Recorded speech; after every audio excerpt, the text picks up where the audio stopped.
പിണ്ടിമന പഞ്ചായത്തിലെ നവീകരിച്ച Gandhinagar Sc. Nagar road ജനങ്ങൾക്ക് തുറന്നുകൊടുത്തു. Kothamangalam block panchayat president P.A.M. Basheer ഉദ്ഘാടനം നിർവഹിച്ചു.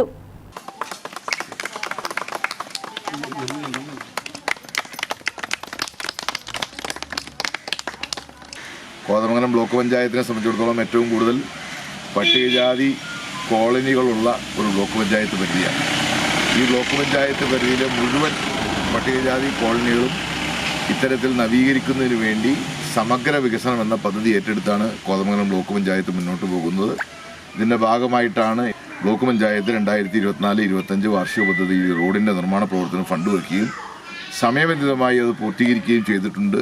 കോതമംഗലം ബ്ലോക്ക് പഞ്ചായത്ത് 2024-2025 വാർഷിക പദ്ധതിയിൽ ഉൾപ്പെടുത്തി 7 ലക്ഷം രൂപ ചെലവഴിച്ചാണ് റോഡ് ടാർ ചെയ്ത് നവീകരിച്ചത്. പിണ്ടിമന പഞ്ചായത്ത് 3-ാം വാർഡിൽ 78 കുടുംബങ്ങൾ താമസിക്കുന്ന ഗാന്ധിനഗറിൽ നിലവിലുണ്ടായിരുന്ന റോഡ് പൊളിഞ്ഞ് കാൽനട പോലും സാധ്യമാകാതിരുന്ന അവസ്ഥയിലാണ് ബ്ലോക്ക് പഞ്ചായത്ത് നവീകരണം ഏറ്റെടുത്തത്. ഗ്രാമപഞ്ചായത്ത് പ്രസിഡന്റ് ജെസി സാജു അധ്യക്ഷയായി. ഗ്രാമപഞ്ചായത്ത് vice president Jaison Daniel, block panchayat standing committee ചെയർമാൻമാരായ ജോമി തെക്കേക്കര, ജെയിംസ് കോറമ്പേൽ, ബ്ലോക്ക് പഞ്ചായത്ത് ഡിവിഷൻ അംഗം ലിസി ജോസഫ്, ബ്ലോക്ക് പഞ്ചായത്ത് അംഗങ്ങളായ നിസമോൾ ഇസ്മായിൽ, ടി.കെ. കുഞ്ഞുമോൻ, ഗ്രാമപഞ്ചായത്ത് സ്റ്റാൻഡിംഗ് കമ്മിറ്റി ചെയർമാൻമാരായ വിൽസൺ കെ ജോൺ, സിബി പോൾ, ലാലി ജോയി, മേരി പീറ്റർ, S.M. മലിയാർ തുടങ്ങിയവർ സംസാരിച്ചു.